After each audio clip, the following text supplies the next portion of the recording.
Hello दोस्तों, आप लोग का बहुत स्वागत है मेरे चैनल में। आज हम डी फार्मा के बारे में कुछ जानकारियाँ जानने वाले हैं, जो कि बहुत ही ज़रूरी और बहुत ही महत्वपूर्ण जानकारियाँ हैं।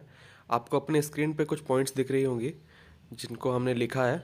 सबसे पहले पॉइंट में लिखा हुआ है डिप्लोमा इन फार्मेसी। तो डी फार्म को हम डिप्लोमा इन फार्मेसी के नाम से जानते हैं।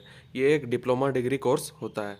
दूसरे पॉइंट पे लिखा है 2 इयर्स कोर्स, यानी कि ये जो डिप्लोमा इन फार्मेसी कोर्स है या फिर डी फार्म कोर्स है, ये 2 साल का पढ़ाई होता है।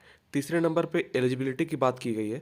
एलिजिबिलिटी में जैसे कि हमने इसके पहले वाले वीडियो में बी फार्म की एलिजिबिलिटी बताई थी, उसी प्रकार से same to same as it is जो है डी फार्म में भी एलिजिबिलिटी होती है।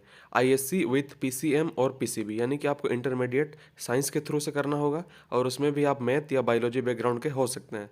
दोनों ही बैकग्राउंड के स्टूडेंट जो है इस कोर्स में एडमिशन बहुत ही आसानी से ले सकते हैं। अब अगले पॉइंट पे हम देखते हैं कि लिखा हुआ है नो सेमेस्टर एग्जाम्स या फिर नो सेमेस्टर सिस्टम। तो डी फार्मा एक ऐसा कोर्स है जिसमें सेमेस्टर सिस्टम नहीं चलता है।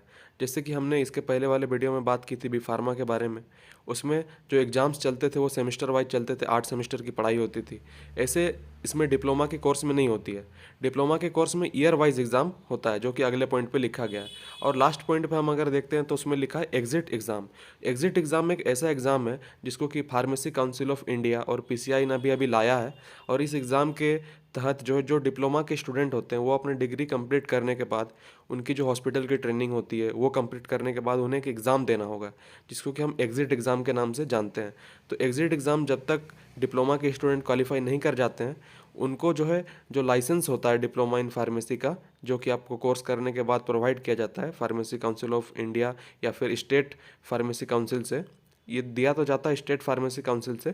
तो अगर आप जिस स्टेट के हैं उस स्टेट के फार्मेसी काउंसिल से आपको लाइसेंस इशू होगा, मगर जब तक आप एग्जिट एग्ज़ाम क्लियर नहीं कर लेते हैं तब तक आपको ये लाइसेंस इशू नहीं होगा। तो डिप्लोमा इन फार्मेसी कोर्स करने के बाद आपको एग्जिट एग्ज़ाम देना होगा, और अगर आप एग्जिट एग्ज़ाम पास करते हैं तो ही आपको लाइसेंस मिलेगा।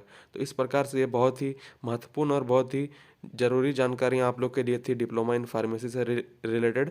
इसी प्रकार की वीडियो देखने के लिए आप हमारे चैनल फार्मा जानकारी को सब्सक्राइब कर सकते हैं और अपने दोस्तों के साथ शेयर भी कर सकते हैं। बहुत धन्यवाद।